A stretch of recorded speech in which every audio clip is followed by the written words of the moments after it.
Rantai Podcast bareng gue Anissa. Gue Yuda, dan hari ini ada Hai, aku Olivia Luis. Hai, aku Brenda Andrina. Brenda dari Bangka. Bren, coba Bren, ngomong ada main Bren. Ada main. Ini ada, gimana sih? Ini ada main, ini ada main. Ini ada main. Nah, Kenapa sih? Ya udah nggak apa-apa. Brenda kalau disuruh nulis tulisannya pemahaman nenek. Tapi Brenda tuh halus loh Yud, nggak ngomong kasar loh Yud. Kenapa sih dibandinginnya? Heran. Nah, di podcast kali ini kita mau bahas makin banyak uang, semakin sedikit masalah atau sebaliknya. Jadi makin banyak uang, apakah makin sedikit masalah atau makin banyak? Oke. Gimana menurut lo? Ini menurut tamu dulu aja. Menurut tamu dulu. Gue udah ada jawabannya, Ya udah. Jadi intinya gini, kita pengen bahas kalau banyak orang yang bilang nih solusi masalah uang kurang banyak itu berhemat atau cari uang lebih banyak. Seolah-olah setelah uangnya jadi banyak, itu solusinya tuh semua solusi selesai gitu kan. Lo setuju nggak dengan pernyataan ini? Enggak sih, karena menurut gua semakin banyak uang itu sebenarnya bukan masalahnya semakin sedikit, malah justru lebih variatif gitu loh. Karena kita jadi punya privilege buat overthink. Oke, terus Titik deh. Terlalu singkat. Terlalu singkat, kalimatnya juga kayak nggak ada titik. Iya, kayak boleh diberi contoh. Oke, diberi contoh ya. Kan kalau misalkan dulu waktu duitnya masih pas-pasan, kan yang kita pikirkan gimana supaya uang yang dipunya sekarang itu bisa cukup buat kebutuhan kita misalkan seminggu ke depan. Terus bisa kita mikir gimana ya caranya supaya bisa dapat penghasilan tambahan gitu. Nah, kalau sekarang udah punya uang yang lumayan berlebih, sekarang tuh jadi yang dipikirkan jadi lebih banyak. Kayak misalkan ini kalau udah punya uang segini, kira-kira gue mesti taruh di mana ya duitnya ya biar bisa bertumbuh lebih banyak lagi. Atau misalkan tadinya gue cuma bisa makan di warteg, sekarang gue jadi punya banyak pilihan kan makan di mana, dan itu sebenarnya jadi terlalu banyak pilihan, jadi bikin overthinking gitu loh. Tapi lebih baik nggak sih daripada Iya, ada baiknya, tapi ada bikin pusing juga. Brenda mau bilang kalau kebanyakan duit bingung ngabisinnya. Oh, bisa. Oke, kalau Cuma emang Brenda tuh ciri-ciri orang banyak uang sih. Yang dia tanya naik gunung, nggak ada gunanya sih. Iya sih. Kayak bikin capek doang ya itu. Oke, kalau Liv Sama sih, ketika lu banyak uang bukan berarti nggak ada masalah, tapi masalahnya tuh udah beda sama sebelum nggak ada duit. Pasti itu tadi juga udah dijelaskan sama Brenda kan, bakal lebih tapi ketika lu udah banyak uang lebih gampang diselesaikan masalahnya. Iya, betul. Jadi ada masalah tapi kayak masalahnya lebih gampang diselesaikan, dan udah pasti kayak permasalahannya tuh berbeda ketika sama nggak ada duit gitu. Ya, kalau buat gue tuh setelah ada uang, biasanya masalah-masalah yang datang tuh masalah-masalah yang tidak bisa diselesaikan dengan uang. Contoh misal lu jadi butuh power lebih, lu butuh kekuasaan lebih karena lu udah ngerasa lu punya duit kok, tapi power gue segini-gini aja ya. Pengen dapat respect dari Pengen orang. respect lebih dari orang. Pejabat gitu. Iya, jadinya kan lu akan mengusahakan sesuatu kayak kok orang memandang gue udah punya banyak duit masih gini-gini aja ya. Jadi lu akan meminta lebih dari yang seharusnya dulu kayaknya dulu nggak butuh ini, sekarang jadi butuh gitu. Jadi lebih banyak mau kan? Iya. Cuma memang kalau kan ini juga jadi pembahasan di stand up gue kan. Gue kira emang uangnya semua masalah tuh gara-gara uangnya kurang banyak. Tapi pas ada uang emang nimbulin masalah-masalah baru yang dulunya kita nggak kepikiran. Salah satunya gue tuh baru tahu kalau ternyata nolak minjemin duit tuh susah.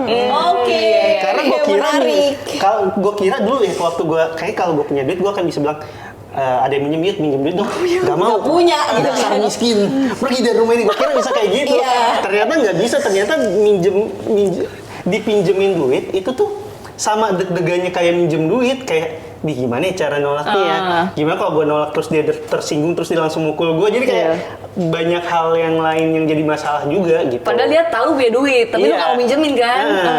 Justru karena orang tahu dia punya duit, jadi kayak gimana nih nolaknya. Iya, dan itu ternyata sesuatu yang dulu nggak pernah gue pikirin ada. Gue kira emang kalau punya udah pasti mau ngasih, atau kalau nolak cuma nolak aja tanpa ada mikirin keluarga dia nantinya gimana. Ternyata kan itu jadi beban buat kita juga kan, apalagi misal dia bawa-bawa gue lagi kayak gini kayak gini. Sedih. Mau nggak mau kan jadi anjing. Tapi gue nggak mau minjemin. Semoga beneran ya, nggak Iya. kayak gitu ya. Nipu lagi. Bilangnya tuh bapaknya sakit. Iya. Cuma ternyata itu tuh jadi pikiran baru buat kita gitu. Jadi dibilang menyelesaikan masalah iya, cuma muncul masalah-masalah baru yang tidak bisa diselesaikan dengan uang.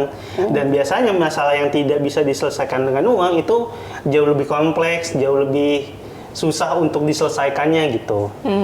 Kalau buat gue yang jelas uang banyak itu datang dengan ancaman baru. Itu yang nggak pernah kepikiran. Maksudnya ketika lo nggak punya 1 miliar, ya udah lo lebih santai menjalani hidup. Ketika lo udah punya nih si 1 miliarnya, duh gimana ya biar bisa jadi lebih banyak, duh gimana ya biar tetap aman, duh gimana ya biar ini uangnya nggak berkurang. Itu tuh nggak kepikiran pada saat lo nggak punya nih si uangnya.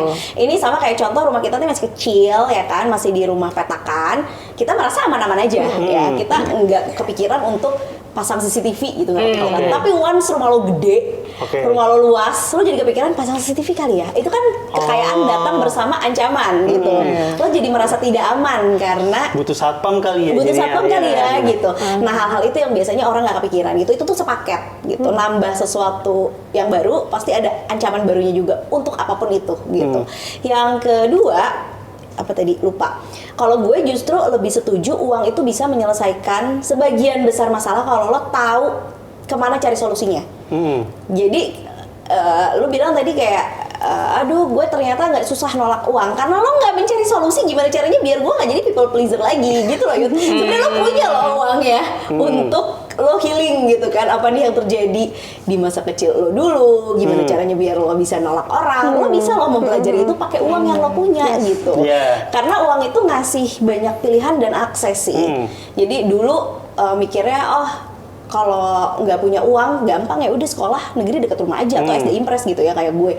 Tapi sekarang begitu punya uang lah gila anak kelas 3 SD gue udah survei SMP gitu karena gue punya keleluasaan lebih untuk memilih dan itu sih yang perlu jadi motivasi bahwa lo nyari uang itu untuk meningkatkan kualitas hidup dan biar lo punya pilihan lebih banyak gitu. Iya. Dan ini gue mau pertanyaan selanjutnya adalah ini pertanyaan cuma untuk kita bertiga ya. Kita bertiga. Mbak Nisa nggak relate soalnya diajak ya. pertanyaannya adalah apa masalah yang lu hadapi saat lu nggak punya uang sama sekarang pas punya uang? Mbak Nisa dari kecil udah punya uang. Enggak ya, gaji gue pertama kali UMR ya Yud. Ya udah kasih. Masalah yang lu rasa beda banget. Pas waktu belum punya uang versus udah punya uang. Oke, background sedikit, gue baru merasa nggak punya uang itu setelah nikah. Nggak punya uang setelah nikah. Iya, karena pas sebelum nikah itu meskipun gue udah kerja dan gaji gue UMR tuh gue masih bisa minta uang sama bokap gue, terus masih pakai fasilitas rumah. Nah tapi begitu nikah tuh gue kembaliin tuh semua mobil segala macam tuh gue kembaliin karena gue mikir kayak aku bisa menjalani kehidupan pernikahan ini bersama suamiku gitu kan. Naik Supra tiba-tiba gue kayak mobil tuh mahal banget ya gitu kan. Jadi yang perbedaan yang gue rasain adalah motivasinya ternyata beda banget Yud. Waktu gue pertama kali nikah masih pakai motor Supra. Kemana-mana tuh kayak belanja mingguan ke pasar aja tuh gue hitung tiap detail-detailnya karena kayak takutnya duitnya kurang gitu kan. Versus dengan pada saat udah punya uang motivasi gue untuk kerja untuk nyari duit lebih banyak tuh jadi makin turun. Dulu tuh kayak gimana caranya biar gue bisa ngebalikin hidup yang dikasih bokap gue dulu gitu kan. Punya mobil lagi, pokoknya bisa ke mall. Setelah itu tercapai, gue kayak ya udah santai kali ya udah gini juga nggak apa-apa kali ya gitu. Jadi si perasaan cukupnya tuh jadi dapet gitu. Gue nggak jadi berusaha gue pengen punya 20 miliar itu motivasinya jadi turun. Sementara padahal kalau gue punya uang lebih banyak lagi kayaknya pilihan-pilihan hidup gue bakalan lebih mudah. Jadi itu sebenarnya bisa diusahakan bener, kan tapi harusnya. kayak ya udahlah udah enak kan sekarang juga gitu. Kayak tadi ya tuh baru berapa udah Iya kan kayak gitu. kayak udah gitu kayak jadi gue kayak kurang lebih nggak termotivasi gitu. Definisi kerja keras gue tuh beda banget daripada pas dulu gue belum hidup kayak Gritnya sekarang. beda ya, Gritnya beda beda. banget gitu. Kalau kalian gimana? Masalah soal masalah. Belum punya uang versus udah punya uang yang paling dirasain apa? Kalau belum punya uang tadi bener sih kalau kita belum punya uang pasti kita mikirnya cuma dua, gimana caranya supaya uang yang kita punya cukup sama gimana caranya supaya kita bisa dapat lebih kan. Nah kalau udah punya uang kan udah ada lebihannya nih. Naik gunung. Sekarang masalahnya harus naik gunung yang mana? Iya. Enggak. Sekarang tuh mikirnya gimana caranya supaya kelebihan uang ini tuh bisa bertahan buat jangka waktu lebih lama. Terus harus mikir juga kayak tadi bener sih, makin punya banyak uang kita makin takut, banyak pikiran takut Iya, nih, gimana iya, kalau banyak uang kita ancaman. hilang, gimana kalau misalkan kita tiba-tiba tidak bisa bekerja lagi seperti sekarang, gimana kalau misalkan seandainya aku udah nggak ada, gimana dengan kondisi orang tua. Jadi banyak gimana yang mungkin sebenarnya masih jauh banget, tapi karena kita udah punya uang yang sekarang, kita mau nggak mau harus dihadapkan pada realita itu gitu loh, gimana cara kita ngelolanya sekarang. Dan bener kata Yuda juga, kalau makin kita udah di atas, kita tuh pasti akan berusaha menggunakan uang itu untuk mempertahankan posisi kita di atas tadi gitu loh. Kayak gimana caranya kita supaya dapetin respect dari orang. Dan itu kan sebenarnya kadang cara kita menggunakan uang itu hasilnya tidak bikin kita senang gitu loh. Karena kita hanya mau mengimpress orang lain gitu kan. Jadi ada konflik-konflik yang baru aku sadari ketika udah punya uang gitu. Kayak dulu tuh mana kepikiran sih kayak mikirin mau impress orang lain, orang duit aja nggak ada gitu. Nah sekarang tuh kita jadi lebih banyak maunya sih. Dah titik. Oke. Pokoknya lu sekarang setiap habis jawab harus ada kata titiknya. Iya, kalau Karena ini masih nungguin. Kan nggak jadi kok nggak turun ya. Olive? Ya, pertama banyak maunya itu udah pasti ya. Semua orang kayaknya kalau taraf hidupnya naik, banyak maunya. Jadi pengendalian dirinya tuh harus lebih-lebih lagi justru ketika lo udah punya uang. Terus tapi kalau gue, karena gue sudah memiliki 2 anak dan puji Tuhan pas maksudnya punya anak, rezekinya sekarang ya berlebih dibanding sebelum nikah. Yang paling jadi kita pikirin berdua itu adalah secure dulu sih untuk kayak anak-anak, terutama tuh semenjak kejadian Vanessa sama suaminya itu. Vanessa yang meninggal bersamaan suami istri. Oh, ya adanya jadi terkenal. Iya, tahu banget lagi siapa ya dia, nggak tahu lagi gue. Kan apa namanya, gue tuh sering pergi berdua sama Peter kan, gitu kayak naik pesawat. Zaman dulu tuh rasa takutnya itu beda banget sama gue waktu pas belum nikah gitu ya. Maksudnya kalau gue naik pesawat tuh gue nggak takut, dalam artian ya udah kalau gue mati ya udah mati aja gitu kan. Tapi kalau misalkan sekarang tuh karena udah ada anak, jadi gue kalau misalnya pergi berdua sama suami gue gitu selalu takut nih kalau gue mati berdua anak-anak gue gimana ya. Kayak gitu, lebih ke secure sih zaman sekarang. Makanya gue selalu ngomong juga sama laki gue, kayak kita tuh harus declare. Kebetulan kan adik ipar gue kan juga legal ya, maksudnya kita harus declare gini karena nyari orang yang bisa dipercaya untuk ngurusin. Amit-amit kalau gue tiba-tiba sama laki gue meninggal, anak-anak kita masih kecil itu juga nggak gampang loh. Iya, dan wali ini harus keluarga ya, Betul. nggak boleh bestie. Wali dan wali, boleh bestie. ya keluarga juga belum Boleh tentu bestie. belum tentu bisa dipercaya kan, Betul. gitu kan. Ya bersyukur misalnya kita punya adik gitu. Bayangin kalau orang lain yang belum ada orang yang bisa dia percaya, terus kalau kenapa-napa, oke dia misalnya ninggalin uang sekian buat anaknya, Tapi nyampe nggak nggak ke diatur. anaknya? Dan kalaupun pengen setiap pergi naik pesawatnya terpisah juga jadinya ribet juga kan. Risk management banget ya. Kalau satu Garuda, satu Lion Air ini. Yang satu delay, satu enggak gitu. Itu tadi juga yang tentang kayak orang pengen dilihat, itu bener sih. Gue juga kemarin tuh sempet kayak ngerasa kayak wah pengen juga gitu kan, kenapa maksudnya nggak jadi pejabat aja gitu kan, didengar. Terus gue dimarahin sama laki gue, kayak lu ngapain, kayak visi lu kan sebenarnya, visi dan misi lu adalah cuma mau mencapai financial freedom doang, dan kayak mencapai financial freedom tuh Nggak harus. kayak nggak harus lo jadi pejabat juga. Cuma dengan Kalau jadi visi gue pejabat mau mengubah lebih cepat. negara sih. Kalau gue Maksudnya emang kalau menurut laki gue tuh antara beban sama ininya tuh nggak sebanding. Iya nggak sebanding. Kata laki gue, lu ngapain lo nanti pergi ke luar negeri lu disangkain pakai duit rakyat. Dia bilang kayak gitu. Padahal Nggak bisa duit lo flexing sendiri. foto gitu ya. Lu share kan waktu itu si chatnya, kamu kan Iya. cuma mau edukasi, terus gue Iya. kayak enggak lagi, gue cuma Impactful. mau edukasi, gue mencari masa. Iya. Kalau Kak Nisa tuh kan dia tuh firm gitu, memang di apa maksudnya duduk di DPR tuh mau memperbaiki kualitas undang-undang dan lain-lain lah. Kalau gue kan enggak, cuma untuk lebih kayak pengen dilihat Demi respect doang. lu ngapain Lu kata cuma laki mau gue. pakai tatat-tatat doang kan di jalan. Iya, pakai totot-totot ya Lu kan. mau- Ibu DPR gitu. Banyak dilihat pasang baliho aja. Kayak gitu. Kalau buat gue salah satu masalah yang paling dihadapi adalah ternyata semakin banyak uang, lu tuh semakin banyak pertimbangan dalam hidup. Karena dulu tuh lu ngerasa oke, gue jalanin hidup, jalanin aja. Kedepannya gimana gue terabas aja. Tapi sekarang nggak bisa, lu akan ngerasa semua hal harus dipertimbangkan matang-matang. Karena ya gue ngerasa gue kayak ketakutan mau menikah karena kalau nanti gue nikah gue harus gini. Itu karena udah lebih aware, karena jadi semuanya harus dipersiapkan dengan matang. Kalau dulu gue ngerasa orang tuh akan kalau uangnya belum ada, gue jalanin aja deh, nantinya kayak gimana gue ngikut aja gitu. Tapi sekarang tuh malah jadi dengan adanya uang tuh lebih banyak ketakutan yang dihadapin gitu. Terus kalau definisi punya uang yang cukup tuh kayak apa sih? Kayak di titik mana lo ngerasa hidup gue udah cukup nih gitu? Di titik sekarang sih. Saking yang mahal tuh. Apa? Saking yang mahal banget. Siapa lagi? Komika yang ngomongin keuangan ya kan kalau bukan Yuda. Titik punya uang gue ya itu, ya mungkin ya bisa beli apa yang gue pengen tanpa mengganggu keuangan secara keseluruhan ya. Tapi nggak banyak yang pengen juga sih gue. Kalau sih? Masa sih Yud? kayaknya sih Buat ya. gua aja Yud duitnya. Sejauh Gua ini ya banyak gue, banget lagi maksudnya yang gua pengen. supercar juga belum pengen gitu. Belum pengen. Belum tahu, mungkin karena belum ada uangnya kan. Kalau udah ada kan bisa jadi kebutuhannya berganti kan. Kayak gue pengen dilihat orang luar, gue keluar di mobil supercar deh. Kan itu belum ada sekarang. Kalau Alif cukupnya tuh di titik apa? Sampai passive income gue udah bisa menuhin semua. Belum cukup dong kalau gitu. Belum sekarang. oke. Iya. Gua combo mbak jawabannya udah sama si Oli. Apa? Jadi kalau apa tadi udah kalau udah Bisa bisa beli apa yang dia mau tanpa mengganggu financial, sama barang-barang yang dibeli itu pakai passive income gitu. Gokil.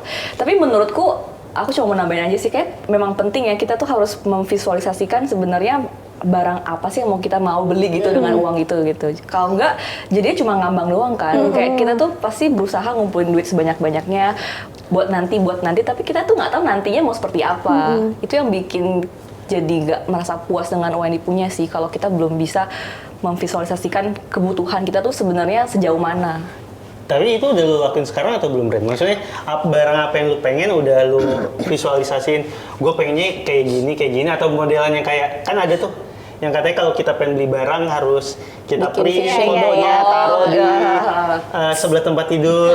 Enggak sih, enggak bikin vision board, tapi gue udah membayangkan kayaknya segini aja cukup deh rumahnya, kayak segini aja cukup deh gitu. Tapi kita nggak tahu ya, namanya juga manusia ya, bisa berubah kan besoknya. Tapi sejauh ini udah coba visualisasikan sih. Kalau gue cukupnya ada di ketika anak gue bisa sekolah di sekolah manapun yang gue pengen ya. Sekolah-sekolah zaman sekarang tuh bagus-bagus Contoh itu. orang tua yang terlalu memaksakan kehendaknya, sekolah yang gue pengen bukan yang anaknya pengen loh. Ini ya, jadi gini, gue dulu orang tua yang kayak gitu ya. Jadi Oke. pas dia mau masuk preschool, anak 3 tahun, gue bawa anaknya survei preschool ya Oke. kan. Biarkan anak memilih sendiri. Oke. Bodoh banget ya pilihannya, kayak nggak bisa. Oh iya, karena pertimbangannya beda iya, ya. dia pilih yang, pokoknya aku mau yang itu karena ada mobil-mobilan polisi. Sekolahnya jelek banget Yud. Gue kayak, Tapi nggak ada bisa mobil-mobil polisi. Ada mobil-mobil polisi, tapi kayak kelasnya jelek banget. Pokoknya jelek banget. Oh nggak bisa ya anak tuh diberi pilihan sebebas itu. Makanya pas SD, gue pokoknya bilang sama dia, pokoknya aku akan carikan kamu sekolah yang paling seru, yang bikin kamu senang sekolahnya. Kayak trust me aja gitu kan. Oh, oke. Nah, terus ya udah akhirnya dia seneng banget di sekolah yang sekarang. Jadi sekarang ke SMP pun karena dia udah kelas 5, dia jadi percaya juga sama gue gitu. Pokoknya aku cariin karena dia suka bola ya. Aku cariin sekolah yang lapangan bolanya paling bagus. Jadi kamu bisa latihan bola dengan enak. Itu masalah Kanisa. Mencari sekolah yang Lapangan bolanya bagus. Tapi sekolah-sekolah zaman sekarang tuh kan banyak banget pilihannya. Jadi ketika lo bisa bebas memilih karena lo punya uang, itu tuh kayak seneng banget rasanya gitu. Karena kita tuh terlalu banyak lihat anak tuh dari masa depan ya. Dia sekolah mahal-mahal mau jadi apa emang di masa depan? Kenapa sih sekolah mahal-mahal? Biar sekarang dia sekolahnya Iya. senang, ya kan? Happy. Betul. Dia sekolah dari jam 7 sampai jam 3. Pulang sekolah masih kayak I wanna meet my Iya, friends. Kayak bener. masih pengen di sekolah Yud. Bener. Sebentar sih. itu. Tidak relate ya gitu. Iya. Anakku yang gini juga soalnya gitu, dia sekolah happy. Iya, kayak kemarin dia sempat sakit. Berarti di rumahnya kurang happy kayaknya. Dia kemarin sempat sakit, terus dia mau minum obat segala macam. Pokoknya kayak kan harus aku harus sekolah Ya gitu. ampun.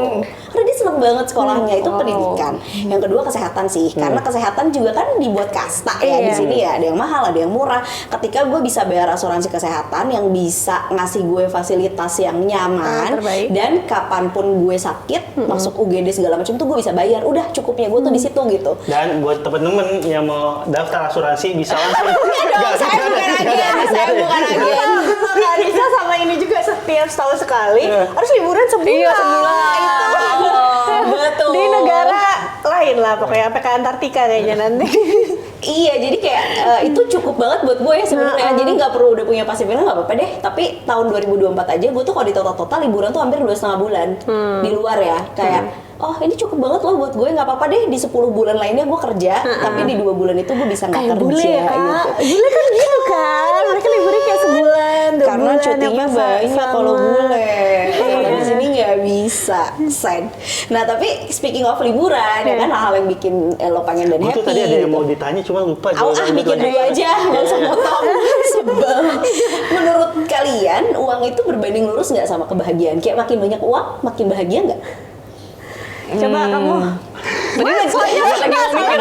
Gue bisa lihat, gue bisa menilai Hah? manuskrip lo tuh apa. Asik. Money apa namanya? Manuskrip. Itu kan tuh ya itu kan kalau sebenarnya itu dipelajarin di KFC, tapi kalian kalau mau baca bukunya juga udah bisa. Kan Kak, pasti orang-orang CFP tahu lah di kelas. Kalau gue ya sejujurnya. Kalau dengar dari cerita dia, gue sudah bisa meraba dia manuskripnya apa. Enggak, gue tuh yang bikin gue seneng banyak uang bisa bantu lebih banyak orang. Iya kan? Karena lo melihat Iya. uangnya itu transaksional. Iya, tapi lo ini nggak Apa? sering ngerasa nggak enak nggak ketika lo punya duit lebih banyak dari orang, apalagi orang terdekat lo ya kayak tetangga lo. Ya itu tuh yang gue rasain kan, maksudnya memang jadinya buat gue tuh punya uang tuh bisa membantu lebih banyak orang. Dan itu gitu. bikin lo bahagia. Iya, kebahagiaannya datangnya dari sana. Ya, tapi- Walaupun nih gue tetap makan di Iya. mall sering, cuma itu tetap nih. Gue nanya lo sering nggak ngerasa kayak kok kayak kenapa ya gue kayak maksudnya dunia nggak ada kok gue banyak duit Nah kayak itu, orang-orang. itu tuh gue tuh sering banget ngerasa itu apalagi dengan pekerjaan kita Iya. sekarang. Jadi gue ngerasa kok gue yang nggak segitu kerja kerasnya dapatnya Sukses. berlebih gitu. Dan lo merasa lo nggak layak dapetin itu sometimes. Enggak, bukan. Maksudnya gua nggak sih layak tuh sedang- dalam Ini artian kayak sesi psikolog ya jadinya ya. nggak layak tuh dalam artian adalah lo jadi ngerasa bersalah Nah, karena orang lain gue ngerasa kayak lo. bersalah, tapi gue mendapatkan juga ya. kesenangannya. Iya. Jadi itu buat mengimbangi itu, bagi. Iya iya. Kalau Apa sih tadi pertanyaannya? uang berbanding lurus nggak sama kebahagiaan?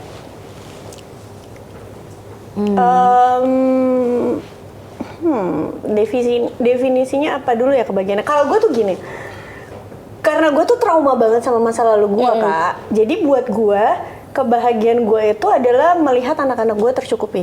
Oke. Karena waktu kecil lo nggak tercukupi. Yes. Jadi kalau anak-anak gue bahagia, gue bahagia. Ya. Oke. Kayak gitu. Jadi gue setuju berbanding lurus karena ketika gue sama laki gue punya uang, anak-anak gue itu ya tadi dari kesehatan, dari sekolah, dari mereka mau les apapun, gizinya juga bagus, mereka senang, mereka lagi suka apa, terus kita misalnya bisa beliin walaupun tetap ada skala prioritas ya, tapi maksudnya lebih baik gitu daripada kebanyakan orang. Itu bisa bikin gue bahagia. Gitu. Ayo Brenda, ini ada tekanan buat lo nih. Satu, bahagia karena memberi. Satu, karena anak lo. Ayo Pak Harus Brenda. bikin jawaban yang beda. Kalau ini lo untuk diri lo sendiri sih dibilang egois sih. Oke, berarti ini point of view sebagai orang yang belum menikah dong, belum ada tanggungan anak kan, berarti itu bisa egois. Nah sejauh ini, sejauh ini uang berbanding lurus dengan bahagia. Iya, semakin banyak duit, semakin banyak pilihan untuk mewujudkan hidup yang gue mau. Cuma gue merasa memang ada limitation sih kebahagiaan yang dibawa sama uang, karena kan logikanya dalam hidup ini kan rumus buat hidup bahagia kan nggak cuma uang doang. Kayak misalkan, let's say kita bisa ngomong uang itu tuh bisa membuat hubungan jadi lebih romantis, ya dong, dengan kasih hadiah ke pasangan. Tapi untuk resep supaya hubungan itu langgeng dan romantis kan nggak cuma butuh uang, kita butuh kasih sayang, kita butuh pengertian, kita butuh toleransi. Jadi ada hal-hal yang memang tidak bisa dibeli dengan uang. Tapi selama kita bisa menggunakan uang itu sebaik mungkin buat bantu orang, buat mencukupi kebutuhan anak, itu bakal berbanding lurus sih menurut aku. Dipikir Oh, ada Brenda motornya bakal tuh, ya? bilang bisa ngajakin orang tua liburan. Oh iya. Enggak. Orang tuanya yang Egois datang ke sekali. Jakarta, bukan diajak. Tapi dia liburan sama orang tuanya. liburan juga. Katanya Oh, dia mau Brenda pernah lihat story-nya Brenda, parah banget. Tabang banget. Jadi nggak perlu kayak bokap gue nggak perlu dia bisa pergi sendiri gitu. Apa gimana? orang tua lu tambang. punya tambang. Enggak. Pasar jual ikan di pasar. Oh. Lu nggak tahu juga fakta ini? Aku nggak tahu. Nggak tahu juga, Ih, Bang, nggak parah temenan sama banget Brenda. kalian berdua, seru banget tahu cerita Brenda Berarti tentang waktu itu. datang ke Jakarta agak bau amis ya, Bel? Bukan, malah bau amis, menggunakan ikan di Jakarta justru. Gue paling sebel dikasih uang jajan sama bokap gue karena duitnya bau amis Oh semua. iya, karena dari pasar ya. Iya, Bener-bener. Jadi gue harus pilih dulu yang mana yang nggak terlalu amis gitu loh. Jadinya lo harus cium semuanya juga ya, harusnya terima satu udah. Tapi gue mau nanya ini deh. Gua belum jawab. Boleh. Silakan Anissa. Gue pengen bilang uang tuh bukan berbanding lurus sama kebahagiaan, tapi bisa ngasih rasa tenang sih. Oke. Jadi kayak lebih tenang karena punya uang gitu. Kalau bahagia kan namanya manusia ya, kadang bahagia, kadang sedih, ya emosi mah fluktuatif gitu ya. Tapi bisa lebih tenang karena gue tuh ngeliat barang-barang tuh bahan-bahan tuh mahal-mahal banget ya. Maksudnya segala hal tuh mahal loh Yud. Kemarin aku sakit, terus gue ngeliat obat segede gini ya. 85.000 gitu. Ya, Seberapa banyak emang sih? obatnya pengen segede mana? Anak lu nggak bisa nelen juga sih. Enggak kalau sih, gitu. maksudnya kan obat Oke. botol, Oke, cair ya. gitu. Terus gue lihat harganya 85.000. Mahal ya? Mahal kan? Kayak, ini kalau orang yang nggak punya uang tuh nggak akan bisa langsung beli obat kali Iya. ya. Itu gue tuh suka overthinking Oke. hal-hal kayak gitu. Jadi ketika lo punya uang, hidup lo akan lebih tenang. Jadi Iya. itu bisa jadi motivasi banget nih gimana caranya kita kerja keras punya uang lebih banyak biar hidup lo tuh bisa lebih tenang. Iya, mau nambahin dong.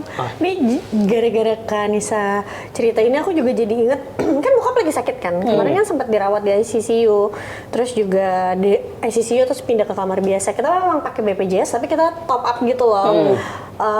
Tagihannya tuh pokoknya kayak si BPJS-nya itu cuma cover dari total tagihan kita tuh sekitar nggak sampai 20%. Oh, karena naik kelas Iya, ya obat kan kita Iya. nggak mungkin juga kasih obat bokap yang misalnya obat generik gitu mau kapan sembuhnya. Kita kan pasti pengen obatnya yang terbaik dan Betul. lain-lain. Jadi BPJS itu cuma mengcovernya tuh nggak sampai 20%. Jadi 80%-nya itu Bayar sendiri. suamiku dan adiknya kan. Itu adiknya suamiku juga sempat kayak ngomong gitu. Dia tuh kayak sedih juga maksudnya. Kebayang ya kalau misalkan ada anak yang orang tuanya juga sekarang lagi di kondisi kayak bokap juga tapi mana bisa top up kayak gini dan mereka misalnya harus pakai BPJS itu yang sekarang itu kan Iya. udah lebih sulit dan juga ada limitnya dan lain-lain gitu. Jadi aku setuju sih itu memberikan ketenangan gitu. Gue mau lanjut pertanyaan tapi soal ini nggak apa-apa ya? Nggak apa-apa. Gue mau nanya soal ini kan akhirnya setelah punya uang lu bisa beli barang. Beli barang tuh masih menimbulin rasa Happy. senang ke lu atau enggak? Atau kayak jadi hambar? Siapa duluan? Kalau gue beli barang-barang yang bener-bener gue mau, ya gue seneng gitu loh. Tapi kalau gue belinya juga ngasal-ngasalan, beli karena lucu, karena tren, biasa aja sih gitu. Oke. Tergantung barang yang dibeli. Apa yang sejauh ini barang yang lu beli masih bikin lu seneng? Mikir dulu yuk. Oke, udah kan. Iya, berarti lebih banyak yang hambarnya. Iya. Nggak, lebih banyak yang transaksional gitu loh. Kayak gue beli ini supaya gue bisa produktif kerja. Gue beli ini supaya gue bisa menghasilkan lebih banyak. Jadi itu Oh, tapi itu bahaya, Bren. Gue ke psikolog gara-gara itu. Apaan dah? Agak gue dulu tuh merasa semua barang Barang tuh yang harus gue beli produktif. harus produktif yang akhirnya gue jadi nggak dapet kesenangan berbelanja. betul, itu maksud Kesenangan gua. Jadi setiap kali gue mau beli sesuatu, gue bisa balikin duit iya. uang yang gue keluarin buat barang ini dampak keuangan betul, ke guanya betul. apa ya? Dan akhirnya semua yang gue beli jadinya rasanya hambar Nah, banget itu gara-gara betul. semuanya demi kerja nggak ada yang demi kesenangan gitu. Nah, tadi kan pertanyaannya apa yang bikin gue seneng? Kalau gue buat itu sih naik gunung. Naik gunung tuh masih bikin seneng? Iya, itu bikin seneng. Itu spark. Sekarang Iya. karena nggak ada sisi ekonomi yang dapat dari sana mungkin ya. Jadi benar-benar pure kesenangan melihat alam, enjoy perjalanannya, keringetnya, gitu sih. Oke. Emang nyari keringet ya? Biar kayaknya. Kalau barang ya kayak dulu tuh gue tuh masih suka tuh kayak beberapa tas yang gue pengen banget tuh harus punya ya laki gue sih yang beliin. Tapi ketika udah punya jujur nih after berapa bulan jadi biasa aja kok. Jadi biasa aja beneran biasa aja. rasanya. Tapi kan karena itu kayak dulu tuh pengen banget pokoknya maunya tuh tas itu gitu. Tapi ketika udah punya biasa aja. Bahkan sekarang kayak gue tuh ngomong ke laki gue kayak nggak usah beliin aku tas lagi. Oke. Kayak kayak aku nggak mau, belum mau lagi untuk sekarang ya, nggak tahu ya nanti one day lebih baik Kalau ada model baru. ya kalau sekarang lebih baik kayak mendingan uangnya buat top up RDN misalnya kayak gitu. Tapi kalau kayak yang bener-bener bikin seneng tuh kalau liburan sama anak-anak sih. Oke, jadi udah nggak dapat kesenangan dari bareng malah. Ya pasti tetap kalau kita beli sesuatu yang kita pengenin banget itu pasti ada. Tapi kalau yang Jumlahnya gua jauh lebih rasain sedikit ya? itu cuma bertahan berapa bulan doang gitu. Jadi kayak makanya gue juga kalau beli barang tuh nggak banyak-banyak. Kayak lu bisa lihat sepatu gue tuh di rumah cuma dikit banget gitu. Ya, dan menurut gue bahaya sih Yud mengaitkan pembelian dengan kebahagiaan itu karena berarti lo harus beli-beli terus untuk merasa bahagia terus gitu. Dan gue juga udah 2017 ya gue pertama kali di Cluttering itu kayak ngeluarin banyak banget barang, jadi tas gue tuh dikit banget sekarang, sepatu gue tuh dikit banget, ya udah bener-bener yang dipakai doang aja gitu. Jadi gue nggak lagi mengaitkan kalau punya barang ini maka aku bahagia, enggak, lo bahagia paling seminggu gitu kan, atau enggak kalau barangnya agak mahal 6 bulan deh gitu. Tapi habis itu ya udah memang kebahagiaannya nggak ada lagi. Dan apakah untuk bahagia lagi lo harus belanja lagi? Kan nggak begitu gitu. Betul, Jadi betul. gimana caranya finding happiness-nya tuh dari hal-hal lain yang tidak berkaitan dengan perbelanjaan gitu kan gue. Tapi lu ngerasa gak barang-barang yang lu beli sekarang jadi, gue tuh gara-gara ini ya, gue jadi sering kali beli barang yang akhirnya gue nggak tahu fungsinya apa. Misal gue beli alat fitness, itu beli karena pengen doang, abis itu nggak digunain. Ada Menurut gue ke psikolog sih. Enggak, Menurut gue semuanya ke gue aja sih. enggak, kalau dulu gue tuh pertimbangannya mateng banget buat beli sesuatu karena gue tahu Uangnya terbatas. Uangnya terbatas. Jadi pas gue beli, gue emang beneran mau. Nah sekarang tuh udah pertimbangannya jauh lebih longgar gitu, kayak udah beli dulu nanti juga kepake kok gitu. Ada rasa itunya tuh. Lu ngerasain itu kayak gitu juga atau enggak? Terakhir ya nih. Ya, pertanyaan Enggak terakhir. sih, aku biasanya kalau yang kayak gitu barangnya tuh bener-bener barang yang kecil-kecil yang murah-murah yang kayak Oh, oke. apa di toko oren gitu yang harganya even kayak nggak sampai 100.000 gitu, jadi nggak terlalu nggak nggak terlalu terlalu ini, selebihnya semua kepake. Kayak gue tuh paling banyak sebenarnya kayak paling ya beli baju sih yang setiap bulan itu ada, tapi kan itu kepake karena kan tampil di depan layar ya saya kan, ibarat ya lu datang jadi narsum bayarannya berapa, itu ibarat aja biaya operasional. Iya benar. Brenda. Brenda. Sama lagi sama Ciolin. Ya kan, anggap aja kalau HPP ya. Iya. Beban pokok penjualan. Kalau barang yang mahal banget terus nggak kepake belum ada sih. Cuma ada. Paling itu sih kamera, kan gue beli kamera rencananya biar Oh gue konten iya, pakai buat kamera konten, kan. ya. Itu pakai handphone. Iya pakai handphone karena lebih praktis. Jadi kamera gue cuma kepake pas ke GMR doang ya kan. Punya gamer itu berarti ya? Fungsinya gitu. Tapi jujur loh, gue aja sekarang kayak kemarin gue ke Malaysia gitu beli tas. Tuh tas gue itu kan murah banget ya, kagak sampai 500.000. Sekarang yang gue pakai itu tau nggak, tas gue yang puluhan juta, di lemari doang. Iya, karena pada akhirnya si tas-tas itu dulu pengennya karena kita belum punya. Iya benar. Iya, begitu Pas kita sekarang udah dapat biasa si aja. rasa penasaran itu jadi hilang Iya. gitu kan. Ya Oh, udah. gini Lemari doang, itu gini doang. Sparks-nya nggak ada. Spark sih nggak ada, Oh, balik gini lagi gue doang. jadi Iya, pakai tas iya. lokal aja gitu kan. Gue cuma ada satu tas yang mahal buat kerja doang karena Iya. dijudge banget loh. Betul. Lo jadi speaker keuangan di kantor gede gitu kan. Lo pakai tas apa tuh ternyata dijajah. Iya. Pokoknya penontonnya dilihat. banyak ibu-ibu. Iya, Iya. dan ibu-ibu yang kayak istri-istri BUMN gitu kan, yang dari atas bawahnya juga branded. Terus ngeliat gue kayak, lu ngasih gue tips keuangan, setelan lu gini Iya. doang. Itu tuh bener-bener sih. ada Tapi nggak Nggak perlu kepikiran 10 tas tadinya. juga kan. Enggak, gue beneran Gak cuma usah punya bawanya, satu. bawanya begini ya, gue Gue beneran cuma Iya. punya satu dan itu tuh dikomenin ternyata, Mbak tasnya ini limited edition ya, Mbak lucu banget. Kayak, oh bener nih. Dan gue beneran Gua cuma tahu deh punya tasnya. satu itu doang. Oke. Ditampilin nggak di layar nih? Nggak ada nanti. Tidak Ini usah harganya pemirsa. ada nih link affiliate-nya. Nggak ada ya, ayo. Nggak ada. Ini nggak ada itu. Nggak ada. Udah segitu aja, apa Yap. ada yang mau ditambahin atau enggak? Udah sih gue. Segitu aja obrolan kita tentang apa tadi, Pak? Tema kita. Semakin banyak uang, semakin sedikit masalah atau sebaliknya. Ternyata kalau kesimpulan dari kita, uang itu beneran nyelesain masalah, tapi nimbulin masalah-masalah baru yang dulunya kita nggak kepikirkan. Dan buat teman-teman, kalau ada ide mau bahas apa lagi, langsung aja tulis di kolom komentar.